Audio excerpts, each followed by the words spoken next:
My name's Sue Henny and I'm the Regional Chief Nurse for the South West NHS England. I'm delighted to have been asked to contribute to this video that will showcase some of the work underway in the South West. But in doing so, I really recognise that there is still much to do. I'm keen to actively demonstrate my own leadership for anti-racism and equality, diversity and inclusion. And this is part of my professional role, accountability, and forms part of my personal values.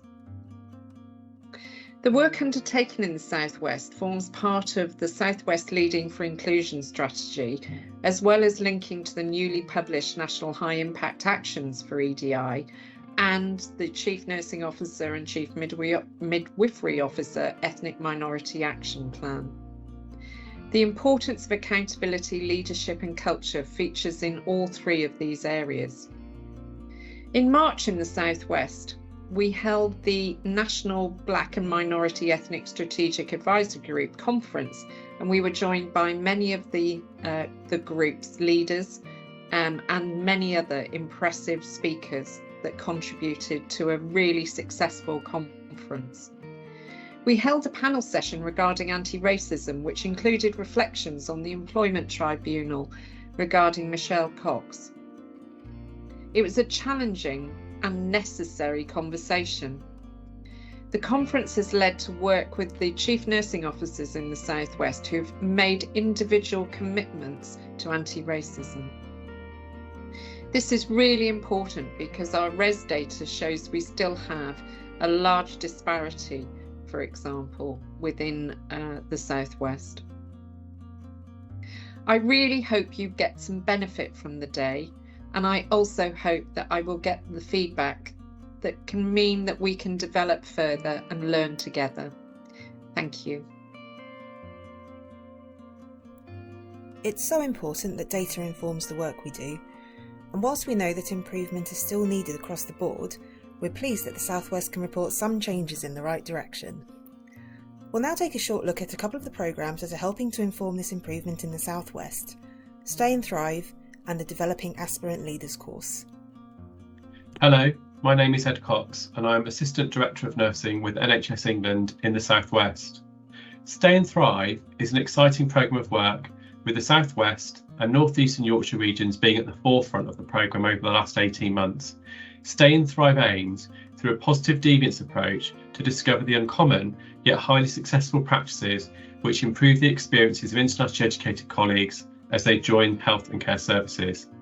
We have now initiated a national spread and scale plan with all regions now involved in the work.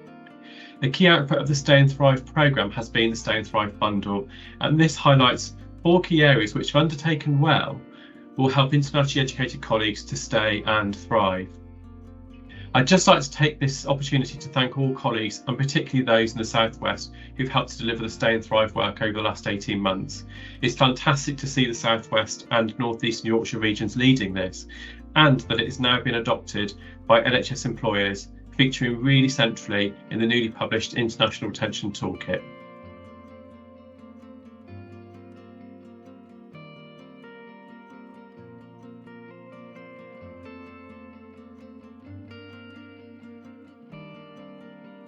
I'm the lead head and neck cancer nurse specialist at Torbay Hospital. I've been in the role for 10 years and I've been the lead for 5. I'm currently in a team with 3 nurses, including myself, and work really closely with a dietitian and speech and language therapist.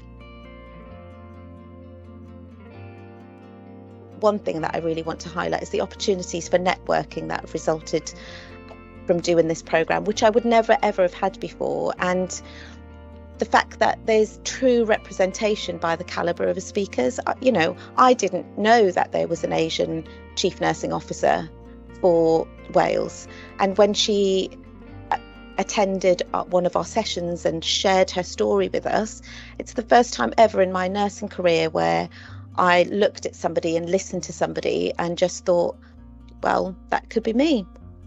And it's also a course about our background, but not just our colour. And I think that's what's so good about this course. This is such a unique opportunity, and I think it's a first. I think it's a really innovative project, and I think there's a team of pioneer nurses coming your way. In March 2023, the South West hosted National Chief Nursing Officers and Chief Midwifery Officers Black Minority Ethnic Strategic Advisory Group Conference, and we were delighted to welcome colleagues of incredibly diverse backgrounds and experience, as well as many impressive speakers. We'd like to share just a few special moments from that day with you now.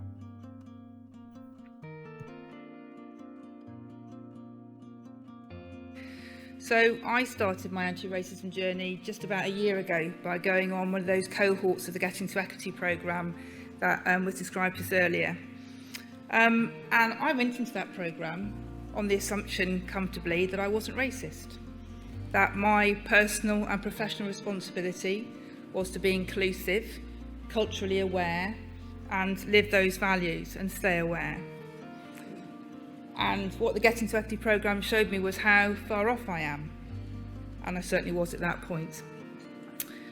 And particularly around that use of language around inclusion, because inclusion implies that people have to fit themselves into the shape that our society is now and that our NHS is now. And actually, what you learn through your anti-racist programme, through learning and developing yourself, is actually our society, and therefore NHS, was built for and by white men, for white men.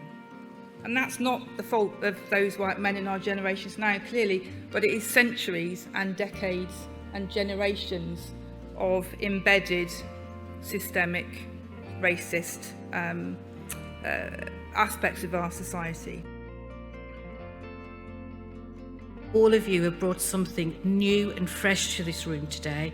And if we did one thing, all of us in this room today, to take away from here, and we took away that anti-racism policy guidance, and we went to our managers and we said to them, this is what we need to do, this is what we want to change, this is how we do it, this is what we need to consider, and you make it fit for you, your organisation, for wherever you come from, that would be wow moment, wouldn't it? If every single one of you took that away with you today, and you committed and you pledged to implement that and support its implementation, what a great place the South West would be.